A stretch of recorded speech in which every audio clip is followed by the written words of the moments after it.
నమస్తే అండి. మొన్న తిరుపతి తొక్కిసలాట జరిగింది, ఇప్పుడు తాజాగా సింహాచలంలో జరిగింది.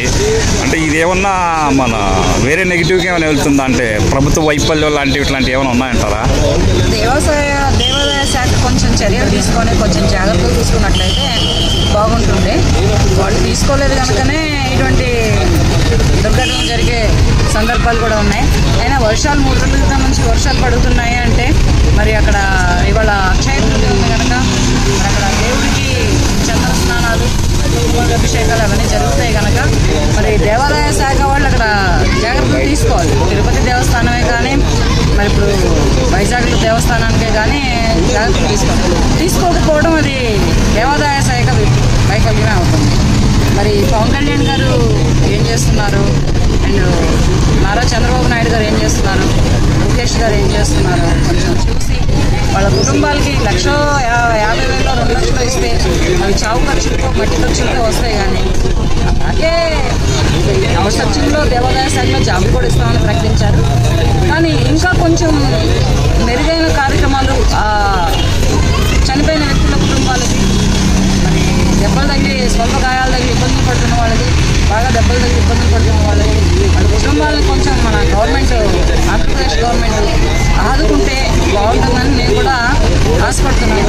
నేను ఎన్నో రకాలుగా గవర్నమెంట్కి సపోర్ట్ చేసే మాట్లాడతాను, ఆంధ్రప్రదేశ్ కూటమి ప్రభుత్వానికి.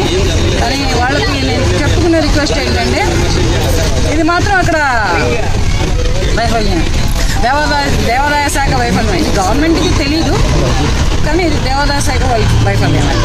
అంటే జాగ్రత్తలు తీసుకోకపోవడం అంటే 3 రోజుల నుంచి వర్షాలు వస్తుంటాయి, ఇట్లా క్రౌడ్ ఉంటుందని తెలిసి కూడా గవర్నమెంట్ చర్యలు తీసుకోలేదంటారు, లేక గవర్నమెంట్ తప్పు కాదు. అక్కడ దేవాదాయ శాఖ చెబితే గవర్నమెంట్ తీసుకుంటుంది. దేవాదాయ శాఖ తెలియజేయాలి కదా. ఇక్కడ మరి ఇంత వర్షాలు పడుతున్నాయి, రేపు అక్షయ తృతీయ ఉంది, మరి చందనోత్సవాలు ఉంటాయి. మరి దాన్ని బట్టి మనం ఏమైనా చర్యలు తీసుకుంటే బాగుంటుందని ఇక్కడ కమిటీ వేసుకొని వీళ్ళు ప్రభుత్వానికి తెలియజేస్తే ప్రభుత్వం తగిన చర్యలు తీసుకునేది. ప్రతిదానికి ప్రభుత్వం ఉరకలేదు కదా, జరిగితే ఉరికిద్ది, జరగక ముందులే కలగనలేదు కదా ఎవరు. ఇవాళ రేపు పొద్దున్న వాళ్ళు చచ్చిపోతారేమో, ఇల్లు బ్రతికిపోతారేమో, ఈ గోడలు కోల్తాయేమోనని ఎవరు కలగను. అన్ఎక్స్పెక్టెడ్గా జరిగేటటువంటి సంఘటనలు కనుక ఇక్కడ వైఫల్యం ఎక్కడ ఉందంటే దేవాదాయ శాఖ దగ్గరే ఉంది.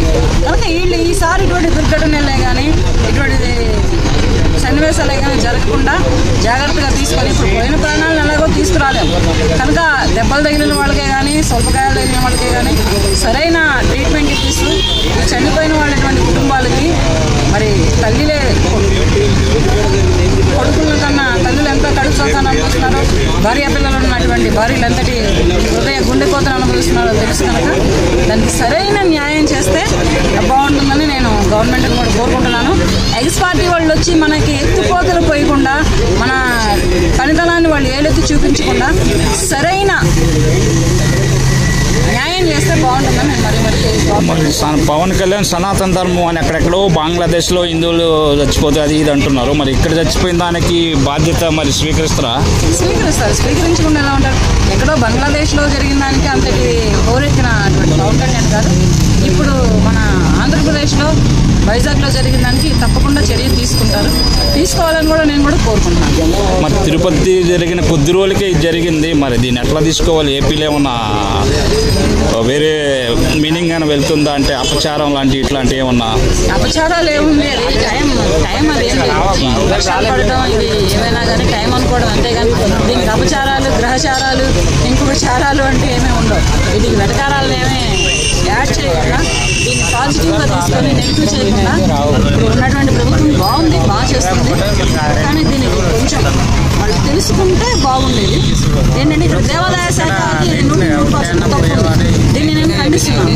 ఫస్ట్ ఈ దేవాదాయ శాఖ అనేది గవర్నమెంట్కి తెలియజేస్తే వాళ్ళు చర్యలు తీసుకునేవాళ్ళు, తెలియజేయకపోవడమే తప్పు ఉంది.